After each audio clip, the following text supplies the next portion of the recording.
Hi students, I am Malar. Welcome back to my channel. இன்னைக்கு நம்ம வீடியோல 12th standard maths chapter 9 example 9.29 பார்க்க போறோம். வாங்க என்ன क्वेश्चन கொடுத்திருக்காங்கன்னு பார்க்கலாம். That is evaluate integrals 2 to 3 root x divided by root of 5 minus x plus root x into dx. இதை நம்ம evaluate பண்ணலாம். கொடுத்திருக்க ப்ராப்ளத்தை நம்ம i எடுக்கலாம். I equal to integral 2 to 3 root x divided by root of 5 minus x plus root x into dx. இதை நம்ம equation number 1 எடுத்துக்கலாம். next step என்ன பண்ண போறோம்னா property number 6 அப்ளை பண்ண போறோம். அது property number 6 என்னன்னா integral a to b f of x into dx அப்படி இருந்துச்சுன்னா இதை நம்ம எப்படி எழுதலாம் பாருங்க. சேம் லிமிட் தான், லிமிட் சேஞ்ச் ஆகாது. integral a to b உள்ள இருக்கக்கூடிய x வந்து எப்படி ரீப்ளேஸ் ஆகும்னா addition of two limit. ஓகேமா, அதாவது ரெண்டு லிமிட்டை ஆட் பண்ண போறோம். So a plus b பிராக்கெட்ல a plus b minus x அவ்வளோதாம்மா. ரெண்டு லிமிட்டை ஆட் பண்ணி மைனஸ் எக்ஸை நம்ம சப்ஸ்டியூட் பண்ண போகிறோம். அதுதான் வந்து ப்ராப்பர்ட்டி நம்பர் 6. அந்த ப்ராப்பர்ட்டி நம்பர் 6 தான் நெக்ஸ்ட் நம்ம அப்ளை பண்ண போகிறோம். அப்போ ஐ எப்படி ரீப்ளேஸ் ஆகும் பாருங்கள். I equal to integral limit change ஆகாது. எக்ஸு எப்படி சேஞ்ச் ஆகுமா? X can be replaced by addition of two limit minus x. புரியுதா?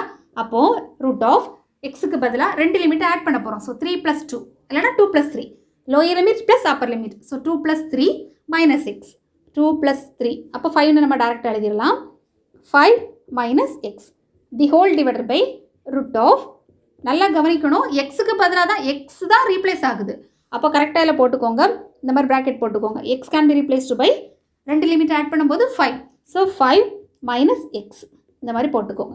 ப்ளஸ் ரூட் ஆஃப் இந்த எக்ஸுக்கு பதிலாக 5 மைனஸ் எக்ஸ் இன்ட்டு டிஎக்ஸ். இதை நம்ம இன்னும் கொஞ்சம் சிம்பிளிஃபை பண்ணிக்கலாம். I equal to integral 2 to 3 root of 5 minus x the whole divided by root of. இது நம்ம உள்ள நம்ம மல்டிப்ளை பண்ண என்ன கிடைக்கும்? அதாவது 5 minus 5 plus x. இது எதுவும் கேன்சல் ஆகும் இல்லையா?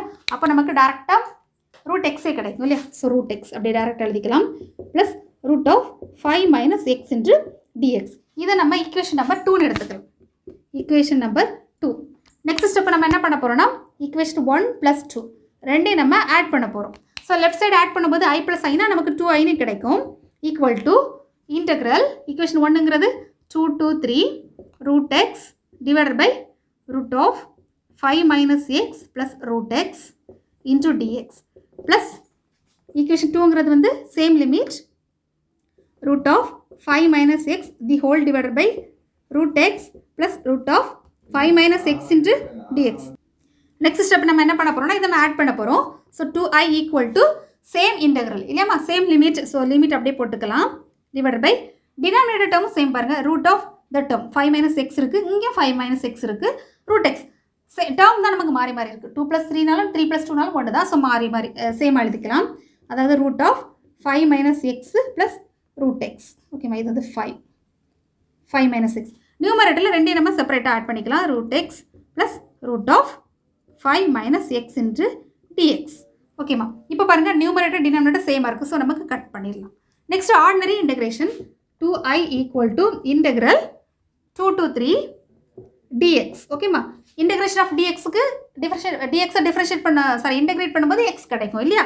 So 2i equal to x. இப்போ நம்ம லிமிட் அப்ளை பண்ண போகிறோம் 3, 2. அப்போ 2i equal to upper limit minus lower limit 3 minus 2. So 2i equal to 1 கிடச்சிருக்கு. அப்போ i ஈக்குவல் டு 1/2. இதான் இந்த ப்ராப்ளத்துக்கான ஆன்சர். ஈஸியான ப்ராப்ளம் தான். நம்ம அண்டர்ஸ்டாண்ட் பண்ணிக்கிட்டோம்னா ஸ்டெப் பை ஸ்டெப்பாக ஈஸியாக நம்ம ஒர்க் அவுட் பண்ணலாம்.